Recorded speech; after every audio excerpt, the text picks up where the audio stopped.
नमस्कार, मैं हूं तृप्ता आर्या। इंडिया 18 में आप सभी का स्वागत है हमारे खास प्रोग्राम खास मुलाकात में। जी हां, आज हमारे साथ खास मुलाकात में खास मुद्दों पर बात करने के लिए मौजूद रहेंगे सेंट्रल डिस्ट्रिक्ट के डीसीपी संजय भाटिया जी। सर, इंडिया 18 में आपका बहुत बहुत स्वागत है। धन्यवाद तृप्ता। सर, कोविड की बात करें, क्योंकि धीरे धीरे इसका असर कम हो रहा है, लेकिन अभी देखने में यह केसेस बढ़ रहे हैं। लेकिन उस समय आपने एकदम पुलिसिंग को जो लिया, आपने उसके काम करने की प्रणाली एकदम चेंज करी, क्योंकि आपने ऑनलाइन क्लासेस के जरिए लोगों को बताया कि आपको इससे बचना कैसे है। आपने डॉक्टर्स को लिया, डॉक्टर्स की जो लोगों की काउंसलिंग है पुलिस वालों की, आपने वो करवाई, लोगों की काउंसलिंग कराई। क्या कहेंगे, क्योंकि पुलिस के लिए काफी बड़ा चैलेंज था ये। तृप्ता, जब ये कोविड की शुरुआत हुई इंडिया में, और वो मुझे वक्त याद है 15 मार्च के बाद इसको सीरियसली लिया जाने लगा, और फिर ये 20, 21, 22 के बाद मार्च में ये लॉकडाउन भी शुरू हो गया। लोगों के मन में बहुत सारी शंकाएं भी थी, परेशानियां भी थी, और एकदम लॉकडाउन जो है लागू कर दिया गया। सेंट्रल डिस्ट्रिक्ट चूंकि एक डेंसली पॉपुलेटेड एरिया है यहाँ पर, तो यहाँ पर हमारे को शुरू में काफ़ी सारे चैलेंजेस आए। सबसे पहले तो लॉकडाउन का इम्प्लीमेंटेशन, एनफोर्समेंट उसका करना, उसके बाद लोगों को एजुकेट करना, और एजुकेट करने के साथ साथ, एनफोर्समेंट के साथ साथ ये इंश्योर करना कि जो भी मेडिकल सजेशंस आ रही हैं, एडवाइसेस आ रही हैं, वो लोग जो है उसका पालन करें।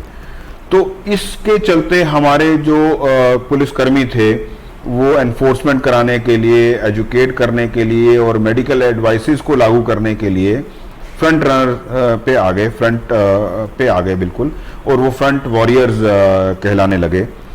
तो उस दौरान बहुत सारी हमारी जो हैं गतिविधियां हुई, एक्टिविटीज़ हुई, प्रिकॉशंस भी ली गई, और हमने बहुत सारे जो हैं लॉजिस्टिक्स भी जो है मुहैया कराए अपने स्टाफ को भी। कंटेनमेंट जोन बनाए गए, टेस्टिंग शुरू की गई, 2 गज की दूरी का एक नियम आया, मास्क पहनने का नियम आया। तो ये सारी बातें जब ये चल रही थी, तो हमारे जो पुलिसकर्मी थे वो खुद भी संक्रमित हुए। उनको संक्रमित होने पर हम लोगों ने उनके इलाज के से लेकर उनकी जो मानसिक स्थिति है उसको भी ठीक रखा जाए, और उनमें एक हाई मोरल रखा जाए। इन सब के लिए बहुत सारी गतिविधियां और कवायद हुई, बहुत सारी एक्शंस हुए। बातें बहुत सारी हैं, एक्शंस बहुत सारे हैं। मैं धीरे धीरे शुरू करता हूं। सबसे पहले तो जब ये लॉकडाउन आया तो हमने देखा कि सारे एस्टेब्लिशमेंट्स बंद हो गए, दुकानें बंद हो गई, मार्केट्स बंद हो गए, और लोगों के पास काम भी कम हो गया।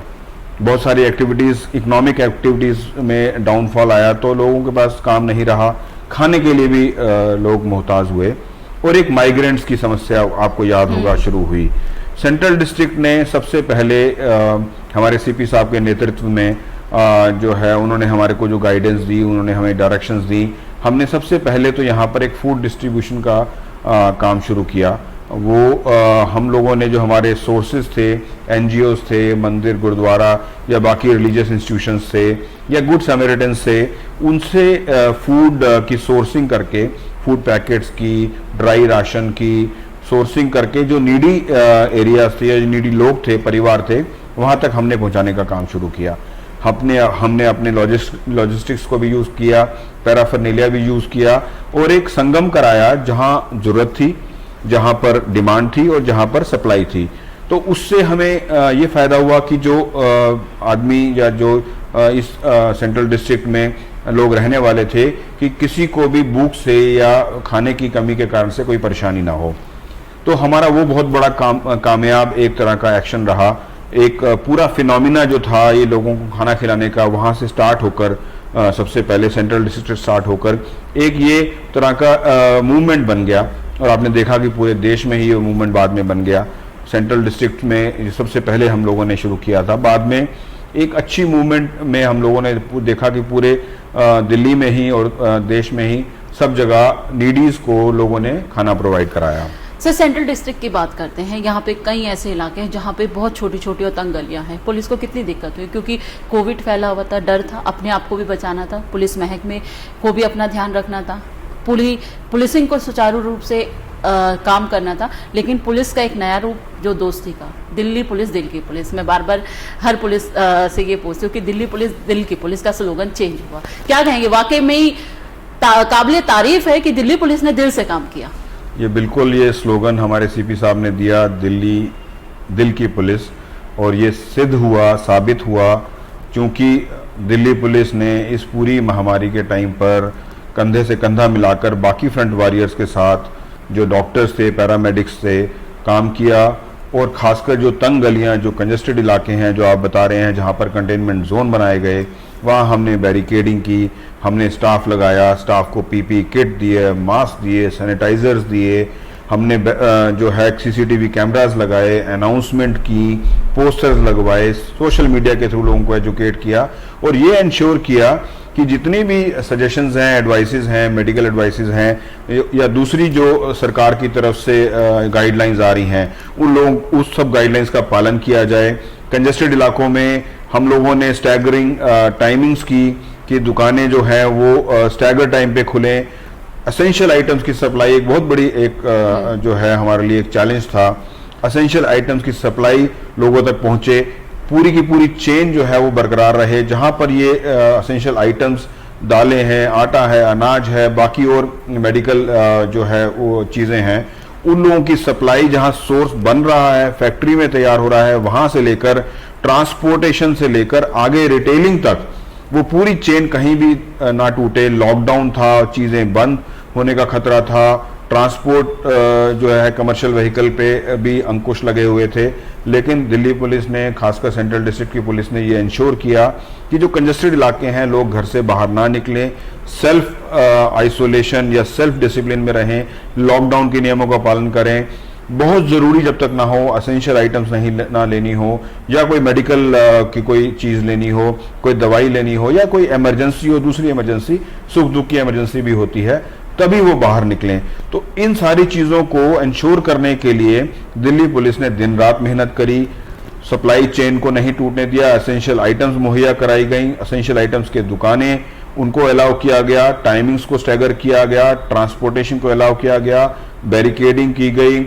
हमने जो है टिन शेड भी लगाकर गलियों को बंद किया, सीसीटीवी कैमरास लगाए, अनाउंसमेंट्स की, ड्रोन यूज किए जहां पर हम कंजेस्टेड इलाके में नहीं पहुंच पा रहे थे या हम लोगों से मॉनिटरिंग करना उतना आसान नहीं था, तो हमने ड्रोन यूज करके ऐसी जगह, तंग इलाकों में जहां पर हम हर जगह नहीं पहुंच पाते, तो एक ओवरऑल आइडिया लेने के लिए, बर्ड्स व्यू लेने के लिए ड्रोन्स यूज किए, ड्रोन्स में कैमरा लगाकर यूज किए। इनफैक्ट मैंने अपने ऑफिस में ही एक कंट्रोल रूम बना लिया था, जितने ड्रोन्स उड़ रहे थे उनका लाइव टेलीकास्ट मेरे पास आता था। ड्रोन पर हम मिनी स्पीकर लगाकर हम लोगों ने अनाउंसमेंट करी, कोई वायलेशन मिली तो उसको हमने चालान किया, उस पर केस दर्ज किया, पहले लोगों को समझाया। उसके अलावा जो हमारा सोशल एक वर्क था कि खाना बांटने का, मास्क बांटने का, सैनिटाइजर बांटने का, वो सब भी हम लोगों ने किया। और इस पूरी की पूरी कवायद में जो हमारे स्टाफ जो थे, जो संक्रमित हुए, उनकी देखभाल करना, उनको आइसोलेट करना, उनको क्वारंटीन करना, उनके मोरल को हाई रखना, उनको मेडिकल फैसिलिटीज दिलवाना, और मेडिकल फैसिलिटी के साथ साथ उनका मानसिक स्थिति जो है वो ठीक रहे। हमने जो शुरू में हमारे पुलिसकर्मी ग्रसित हुए थे इस बीमारी से, वो कुछ हॉस्पिटल में थे, कुछ घरों में थे, कुछ क्वारंटीन सेंटर में थे, कुछ हमने एक थाने को भी हमने क्वारंटाइन सेंटर बनाना पड़ा, बिकॉज 26 लोग उस थाने के जो है वो नहीं, चांदनी महल थाना, उसमें जो है वो डायरेक्ट कंटैक्ट में थे, तो कंटैक्ट ट्रेसिंग के हिसाब से 26 लोग जो है वो थाने में आइसोलेट किए गए, थाने को ही क्वारंटीन सेंटर बनाना पड़ा। जो 8 लोग जो संक्रमित हुए थे वो हॉस्पिटल में एडमिट हुए, बाकी लोग घर पे ही सही आ जाके वो पुलिसिंग कर रहे थे चांदनी महल इलाके में।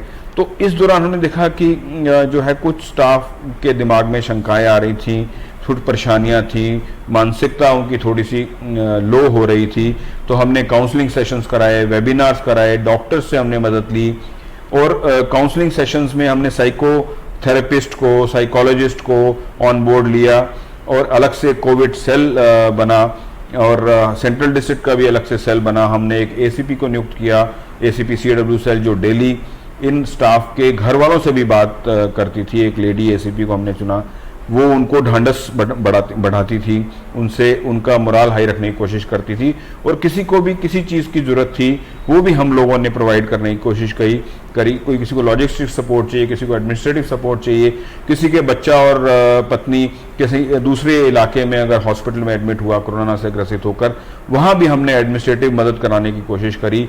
तो ओवरऑल हमने ये इंश्योर किया एक फिजिकली किसी तरीके से मेडिकल हेल्प में किसी को कमी ना रहे, और मेंटली भी हमारा का पूरा जिला, पूरा दिल्ली पुलिस जो है बड़ी हाई नोट पे रहे, ताकि हम लोग तत्परता से, उत्सुकता से, एक नई जोश से जो है फुल इस कोरोना की बीमारी को फाइट कर सकें। और आज हम देखते हैं कि हमारे 95% जो सेंट्रल डिस्ट्रिक्ट का स्टाफ है वो ठीक होकर ड्यूटी ज्वाइन कर चुका है, और जो मुश्किल से 5 लोग बचे हैं वो भी स्वस्थ हैं, एसिम्प्टोमेटिक हैं, आइसोलेशन में हैं, उनका इलाज चल रहा है, वो ठीक हो गए, जल्दी ही वापस आ जाएंगे। सर, आपको बहुत लंबा अरसा पुलिस में हो गया, अलग अलग जगहों में आप तैनात रहे और अपने काम के जरिए आपने एक दिल्ली पुलिस में एक अपना अलग जगह बनाई। सर, कितना मुश्किल होता है, क्योंकि ये पहली तरीके की ऐसी महामारी थी जब दिल्ली पुलिस को दिल से काम करना पड़ा, एक दोस्ताना रवैया अपनाना पड़ा। कितना मुश्किल था, क्योंकि बहुत बड़ा चैलेंज दिल्ली पुलिस के पास था ये, क्योंकि आपको कानून व्यवस्था भी बनाए रखनी है, पुलिस का जो खाकी का डर है वो भी बरकरार रखना है, लेकिन एक मददगार के रूप में भी आप लोग खड़े रहे। सीपी साहब आप लोगों से वीडियो कॉन्फ्रेंसिंग के जरिए जुड़े रहे, आप अपने स्टाफ से जुड़े रहे, एक चेन से आप लोगों की बनी थी। इसमें तृप्ता मैं पूरा श्रेय हमारे सीपी साहब को दूंगा। जैसे आपने कहा, उन्होंने हमारे को कहीं भी किसी स्टेज पर भी लो नहीं फील होने दिया। वो उन्होंने फ्रंट से लीड किया, जहाँ जहाँ जो इलाके थे जो संक्रमित थे वो खुद आके उन्होंने स्थिति का जायजा लिया। और आपकी बात बिल्कुल ठीक है कि जो पुलिसिंग का जो तरीका था, एक पैराडाइम शिफ्ट हुआ। एक जो पूरा हमारा ओरिएंटेशन था law and order, crime prevention, crime detection, उससे हट के जो कोरोना को हमने डील करना था वो एक डिफरेंट तरीके से डील करना था। हमें एक संवेदनशीलता के साथ डील करना था, एक फ्रेंडली तरीके से डील करना था, क्योंकि ये लॉ एंड ऑर्डर वाली प्रॉब्लम नहीं थी, ना ही ये क्राइम की प्रॉब्लम थी। तो हम लोगों ने जैसे ही हमारे को ऊपर से गाइडेंस सीपी साहब की तरफ से मिल रही थी या हम लोगों को बताया जा रहा था, हमने इमीडिएटली एक जैसे कहते हैं एडेप्टेबिलिटी हम लोग पूरे सिस्टम में आ गई। सेंट्रल डिस्ट्रिक्ट के तमाम स्टाफ में एडेप्टेबिलिटी आ गई। उन्होंने अडेप्ट कर लिया कि अभी हमें क्राइम प्रिवेंशन और लॉ एंड ऑर्डर को फोकस नहीं करना है। अभी हमारे को जो सोशल पुलिसिंग है मोस्टली, जिसमें हमें जो भूखा है उसको खाना पहुंचाएं, जो ज़रूरतमंद है उसको हम मेडिकल हेल्प पहुंचाएं, और यहाँ तक कि आपने देखा होगा कि कितनी प्रेग्नेंट विमेन को हम लोगों ने PCR के थ्रू, हमारे जिप्सीज के थ्रू हॉस्पिटल पहुंचाया। तो या हमारे सीनियर सिटीजन्स थे, वो अकेले थे, उनको दवाई नहीं मिल पा रही थी, बाहर नहीं निकल पा रहे थे, या कुछ और उनको ज़रूरत थी, वो हम लोगों ने पहुंचाई।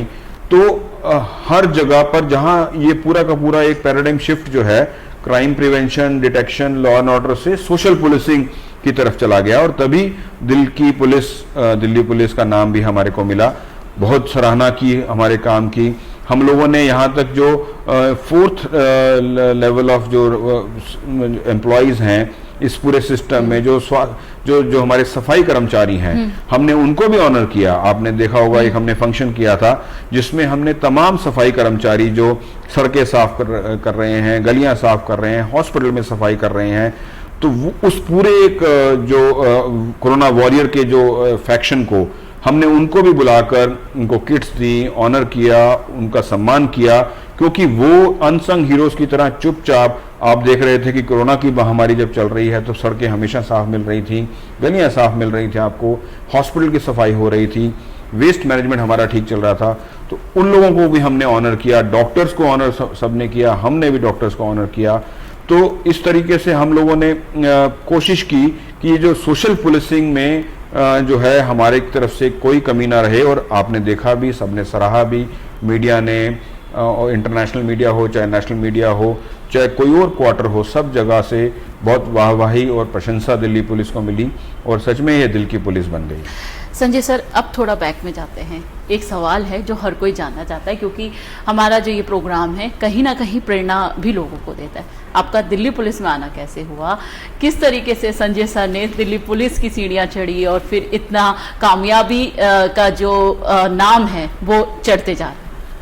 तृप्ता, इसमें जो है दिल्ली पुलिस में आना संयोग और भाग्य, प्रारब्ध, डेस्टिनी, सारी चीज़ों का मिश्रण मैं कहूँगा।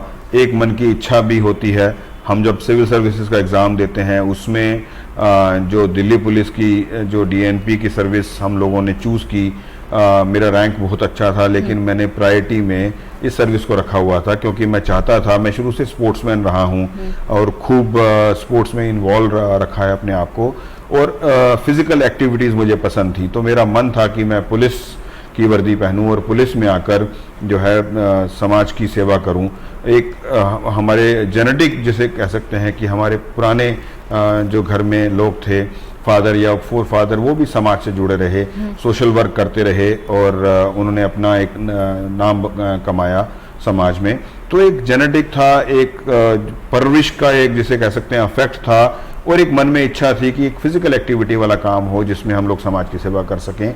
और वर्दी पहनकर दिल्ली पुलिस में आकर समाज की सेवा करने से अच्छा तो कोई और काम नहीं हो सकता। तो यूपीएससी के बाद मैं दिल्ली पुलिस में लैंड कर गया। दिल्ली पुलिस में ज्वाइन करने के बाद बहुत जगह काम किया। एज एसीपी मैंने ग्रेटर क्लास और होस्ट क्लास में काम किया, ट्रैफिक में काम किया, क्राइम में काम किया और ईओडब्ल्यू में काम किया। डीसीपी रेलवे मेट्रो रहा, डीसीपी एयरपोर्ट भी रहा, साउथ में एडिशनल डीसीपी रहा। तो सब जगह मैंने एक ही अपना मंत्र रखा था कि एक तो जब भी कोई नीडी या गरीब या कोई भी व्यक्ति आपके पास आता है जिसकी सिफारिश नहीं है, उसकी पूरी मदद करने की कोशिश करो। और दूसरा, अपनी इंटेंशन जो है, अपनी नीयत और इंटेंशन जो है वो समाज की मदद करते हुए बिल्कुल ठीक रहनी चाहिए। एक तो ठीक रहे इंटेंशंस, और वो जो ओरिएंटेशन है आपकी इंटेंशन की, वो इस तरीके से हो कि एक जो लार्जर बेनिफिट लोगों को मिले, क्योंकि हम पब्लिक सर्विस में हैं और ऐसा ही हम काम करें, कोई भी काम करें जिसमें हम लोग समाज जो है उसकी कुछ ना कुछ मदद करके वहाँ से कुछ अगर हमारे को आशीर्वाद या एक हमारे को आशीष या किसी तरीके से ब्लेसिंग्स मिलती हैं वो प्राप्त कर सकें। तो उसी मोटो के साथ मैं चलता रहा, बिहेवियर अपना ठीक रखा, लोगों की मदद करने की कोशिश करी और उससे मुझे बड़ा फ़ायदा हुआ। मैंने देखा कि वापस मुझे डिपार्टमेंट से काफ़ी सराहना मिली, प्रशंसा मिली और अभी तक मैं आपके सामने हूँ यहाँ पर पोस्टेड। सर, कोविड का दौर था, बहुत ज़्यादा जब लंबे आवर्स, वैसे भी दिल्ली पुलिस के काफ़ी लंबे आवर्स होते हैं, फैमिली का किस तरीके से सपोर्ट था? क्योंकि आपके 2 छोटे बच्चे हैं और वाइफ है, लंबे आवर्स, घर भी जाना नहीं होता था। मैंने ये भी देखा कि आप लोगों से पर्सनली भी मिल रहे थे, क्योंकि उस समय सोशल डिस्टेंसिंग के साथ भी आपने लोगों से मिलना बंद नहीं किया। नमस्कार, बहुत अच्छा लगा ये जानकर कि आप में से कई लोग इच्छुक हैं ये जानने के लिए कि पुलिस वालों के परिवार वालों ने इस कोरोना की जंग को कैसे लड़ा। जब मार्च में सरकार की ओर से निर्देश आया कि घर पर रहें, सुरक्षित रहें, तो हमारी जिंदगी में कोई फर्क नहीं पड़ा। हमारे घर के प्रतिनिधि हर सुबह तैयार होकर अनिश्चित कार्यकाल के लिए बिना संक्रमण के डर से अपने काम पर चल पड़ते थे। पर शाम को जब उनके घर लौटने का समय होता था तो एहसास होता था कि कहीं मेरे वजह से मेरे परिवार को, मेरी बीवी, मेरे बच्चे, मेरे बूढ़े माँ बाप को संक्रमण ना हो जाए। हम सब एक परेशानी से लड़ रहे थे। अपना कार्य करना, अपनी सेहत का ध्यान रखना, अपने परिवार की सेहत का ध्यान रखना, इस बैलेंस को क्रिएट करते हुए बहुत मुश्किल था अपने फर्ज को निभाना। हमारे बहुत से पुलिसकर्मी इस जंग में अपनी जान से हाथ धो बैठे हैं और हम अभी भी, हम सब उतने ही शिद्दत से, उतने ही मेहनत से, उतने ही एहसास से इस जंग का सामना कर रहे हैं। बिल्कुल मैंने नहीं बंद किया बिकॉज लोगों क्योंकि मुझे फ्रंट से लीड करना था डिस्ट्रिक्ट को, और अगर मैं ही छुप के बैठ जाता या अलग थलग हो जाता, अपने आप को कर लेता, तो मेरा स्टाफ भी जो है उतनी उत्साह के साथ काम नहीं करता। तो जब भी कहीं भी कोई भी बात हुई तो मैंने फ्रंट से लीड किया और सबसे पहले पहुंचने की कोशिश करी। और उसमें जैसा आपने कहा फैमिली का, पुलिस ऑफिसर की फैमिली का बहुत ज़्यादा सेक्रीफाइस होता है, और हम बहुत बार जो है अपने परिवार वालों से नहीं भी मिल पाते, लगातार लंबे समय तक भी नहीं मिल पाते, रात को लेट पहुंचते हैं, वो सो रहे होते हैं, सुबह जल्दी आ जाते हैं और तभी वो सो रहे होते हैं, और कोई त्यौहार उनके साथ नहीं मना पाते। हर त्यौहार पे हम लोग काम कर रहे होते हैं, चाहे वो 15 अगस्त हो, 26 जनवरी हो, होली हो, दिवाली हो। तो इसमें मेरी पत्नी का, मेरे बच्चों का हमेशा मुझे सहयोग मिला है। उन्होंने कभी भी ऐसी कोई कंप्लेंट नहीं की, ना ही ऐसी कोई डिमांड करी कि मैं अपने काम को छोड़कर उस कंप्लेंट को रिड्रेस करने के लिए जो है उनको समय दूं या तवज्जो दूं। मैंने पूरा फोकस, क्योंकि वो सपोर्ट कर रहे थे, वो समझते थे कि मेरा काम ज़रूरी है, लार्जर इंटरेस्ट ऑफ पब्लिक है, तो वो उन्होंने मुझे अलाउ किया और अपना सेल्फ जो है अपने आप को सस्टेन किया। काफ़ी जगह पर जब उनको एक फादर की ज़रूरत होती है, पति की ज़रूरत होती है, तो वो उनको नहीं मिला, तो वो उन्होंने खुद ही जो है उसको मैनेज किया, प्रॉब्लम को या इशू को। और इसमें मेरी पत्नी, मैं जानता हूँ कि जब मेरा पहला बच्चा हुआ था तब भी मैं काम ही कर रहा था और वो खुद ही हॉस्पिटल चली गई थी। तो ऐसे ही जो है बहुत सारे किस्से हैं, जब उनके सेक्रीफाइसेस में याद करता हूँ तो मैं उनको वाकई में अप्रिशिएट करता हूँ कि उन्होंने इस नौकरी में मेरा बहुत साथ दिया है और कभी भी किसी तरीके की शिकायत नहीं की, और इमोशनल सपोर्ट भी मुझे बहुत मिला है उनसे।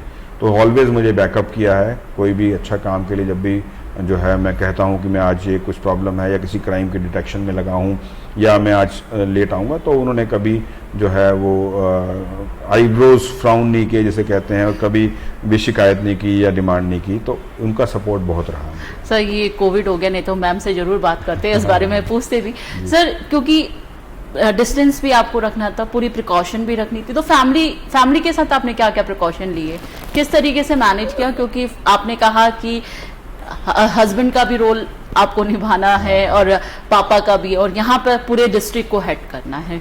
बच्चों के लिए बड़ी दिक्कत होती है क्योंकि बच्चे इतने बड़े नहीं है कि वो थोड़ा पापा से दूर रह सके। नहीं तृप्ता, बिल्कुल ठीक है आपने कहा। मैंने ये प्रिकॉशन लिया कि जब मैं ड्यूटी करके घर जाता था लेट नाइट, तो सीधा मैं कपड़े और जूते जो है वो छत पे रखता था। अपने छत पे एक छोटा सा बाथरूम है, वहाँ जाके कपड़े अलग करके, जूते अलग करके, मैं पहले शावर लेके फिर जो है, और जो ये मेरे कपड़े और जूते थे वो अलग से ही धुलने चले जाते थे।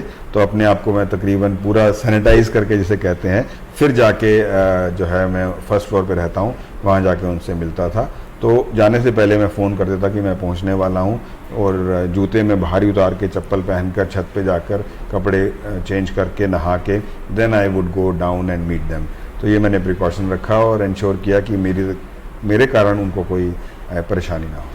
सर क्योंकि अब लॉकडाउन धीरे धीरे खुल गया, ऑलमोस्ट सारा ही खुल गया, अब दोबारा दिल्ली पुलिस को अपना डर दिखाना है क्योंकि लोगों की रोजगार गए हैं और काफ़ी केसेस ऐसे देखने को मिल रहे हैं कि झपट मार हैं, जो चेन स्नैचर है वो एक्टिव हो रहे हैं, और कुछ ऐसे दिल्ली में ऐसे केसेस हुए जहाँ पे लूटपाट भी हुई। तो पुलिस अब अपना काम किस तरीके से करे? और अगर हम सेंट्रल डिस्ट्रिक्ट की बात करें, क्योंकि बहुत चैलेंजिंग डिस्ट्रिक्ट ये कहा जाता है क्योंकि काफ़ी बड़े बड़े इलाके यहाँ पर आपके जिम्मे हैं, तो किस तरीके से मैनेज करें क्योंकि ईद भी होकर अभी गई है? अभी तृप्ता, जैसे लॉकडाउन हो रहा है, धीरे धीरे हम लोग देख रहे हैं कि अगेन जो सोशल जो एक्टिविटीज़ हैं वो बढ़ रही हैं, इकोनॉमिक एक्टिविटीज़ भी बढ़ रही हैं। तो जब इकोनॉमिक एक्टिविटीज़ होती हैं, सोशल एक्टिविटीज़ होती हैं, कोई दूसरी तरह की फंक्शंस या इस तरह की चीज़ें होती हैं, तो ये लाजमी है कि जो ग्राफ क्राइम का सेंट्रल डिस्ट्रिक्ट में डाउन गया था वो बढ़ेगा। लेकिन अभी फ़िलहाल सभी चीज़ें कंट्रोल में हैं। हम लोगों ने जो है वो काफ़ी स्ट्रिक्ट मॉनिटरिंग की हुई है एरिया में। हमारी पिकेटिंग, हमारी पेट्रोलिंग, हमारी कॉल मॉनिटरिंग, हमारा जितना भी एक्शन है, पुलिस एक्शन है, जो ट्रेडिशनल पुलिस एक्शन है, वो बिल्कुल बरकरार है। और सीपी सर ने तो हमारे जो है वो टेक्नोलॉजी को बहुत इंट्रोड्यूस कर दिया सिस्टम में। तो उस टेक्नोलॉजी की मदद से पिछले कुछ महीनों में जो है हमारी जो आउटपुट है वो बहुत बढ़ गई है।